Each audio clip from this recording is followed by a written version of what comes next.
Yeah, he's still there. I'm in. Yeah, pretty much. Okay, then, yeah, so while he peruses at the slushy deck I built, I'm going to go through the deck list that I played at my locals today. Like I said, the title is Elite Destiny Beat. I figured that's just the best way to describe it. Think of it like Zero Dad without the dad, except more turbo-like and with hero beat elements filtered in. That's pretty much what this deck is. Yeah, like, I mean, is there any other way you could probably describe it? I would call it Diva DDT. Okay, that's fair enough. Double D's for double D's all day. Okay, I don't condone that saying, but whatever. Anyways, move on with the deck list because I'm way goddamn tired and must get some sleep so I can get this over and done with. Okay, Stratos. Stratos is moving on. Bubble Man. Yeah, pretty much. Like I said, this is where the beat element pretty much comes into it because you got a whole bunch of shenanigans with Bubble Man. I forgot to mention that I did actually hit his drawing effect off today at locals. Nice. Yeah, because basically I was just like, oh god damn it, do I really want to do this or not? I basically just went YOLO and went Dark Hole, and I did unfortunately Dark Hole my Gachi and my Gauze and its token, and then I just played E-Core, got the Bubble Man because I wasn't getting over his monsters no matter what I did, so I pretty much had to do that and got the Bubble Man draw. We got 3 Alias, pretty much beat stick. Thunder King is still a card, so you want something like this to kick its ass. It kind of sucked when you had the whole pile of 10 keys and Tensons and shit like that, but I mean that, and to be honest, it's kind of making me want to run a 3rd Gemini Spark in the deck, so I guess I just have to see what happens there. Then we have the main part of the Diamond Dude, of the Destiny Hero engine, the 3 Diamond Dude. This thing's hit so much good stuff, it is amazing. You know, you hit your duality, you get your special summon. You hit a hero lives, it's a free goddamn summon. How much more awesome can you get than that? And to think I'm considering dropping a hero lives from this deck. It's kind of weird. And we got Tumali, because it is a card. It makes synchro shenanigans. 1 Fearmonger. I pretty much ran the same D-Hero engine as the man in the background. So, Fearmonger was kind of useless, to be honest. It was there, I did get its effect off once, and I got out of Diamond Dude, but that didn't really help me that much, to be perfectly honest. It was just kind of there to be as an easy side out. Doomlord, on the other hand, was actually pretty damn good. This thing actually banished Christia a couple times, allowed me to special summon. I did lose that game though, but it's still pretty damn useful, and it's just a good thing to pitch with the Allures and the Destiny draws as well. And I actually went into Mandroid with it as well, using a Diva. Speaking of which, we got the 3 Diva standard, plus the Lost Blood Riker for additional back row hate. And of course for, you know, you got your Gachi players just to add some extra power to the deck. Gauze, because this thing pretty much stopped me from getting smashed up so many times. It kind of sucked that I didn't see it against Chaos Dragons, because that's probably the deck that I needed it against the most. Again, that's probably the deck against which I wanted to see my Gauze the most. So it's just, it's hard. And then 2 Veilers, because they put in work. They put in a real lot of work to get to a naught to piss people off. Spells, we have dualities. Like I said, hit these with the Diamond Dude, you get the special summon regardless, because it's just way that works. E-calls, they're always good to hit because you just get the free hero search. Rotor, once again, breed E-call. Hero lives. Like I said, I'm amazed that I'm considering taking this out, because you hit this, you get a free special summon E-hero. Doesn't matter if there are any monsters on the field, and it doesn't matter what your life points are, it's just a free summon straight from the deck. It is boss. I never hit it, but it is still pretty damn handy.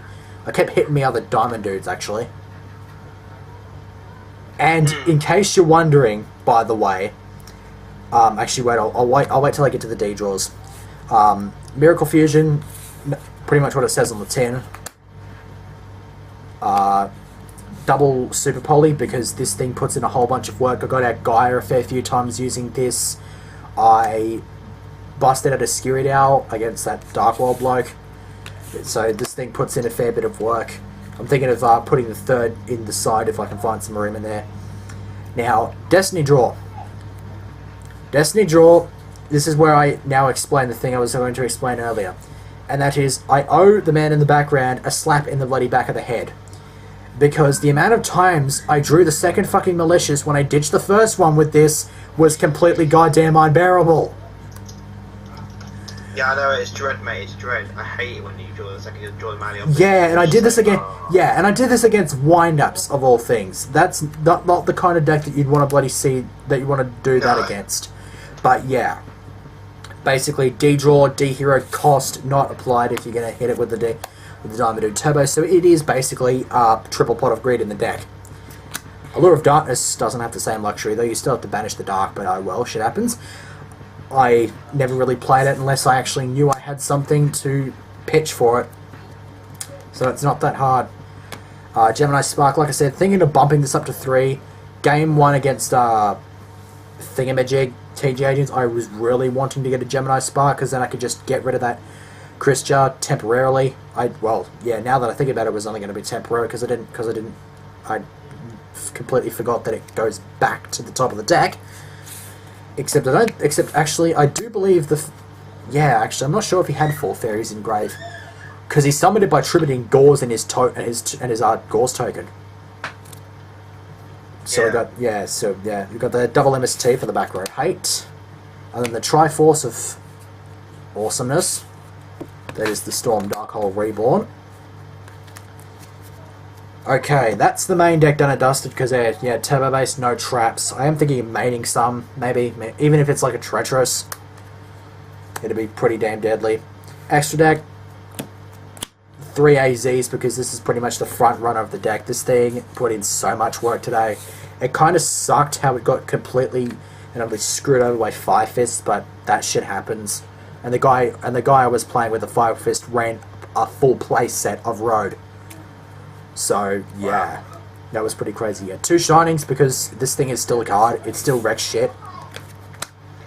1 Nova Master. I was surprised that I didn't see this today, especially when I was going up against Fire Fists. And it just, yeah. Because the only time I ever got off Super Poly was to use it against a Warwolf, because I just didn't want to take any. I just didn't want that thing around. Skiridow was kind of there. He definitely showed up. I did get him out with Miracle Fusion. I did get him out with Super Poly. He was handy. Great Tornado could have busted him out maybe in retrospect, but yeah, I just figured AZ was a better option against the opponents that I had.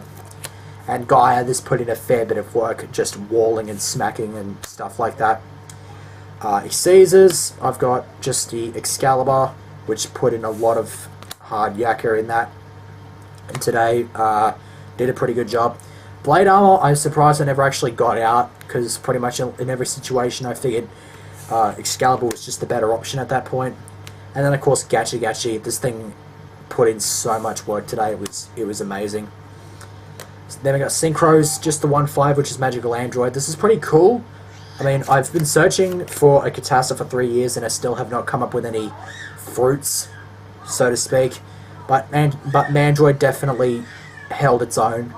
I did like a couple of points boost, even though sometimes it didn't really matter, but it was there, it was handy, it was easy for me to go into. And then for my 8s, I've got Stardust and Crimson Blade up, and this thing is pretty damn awesome.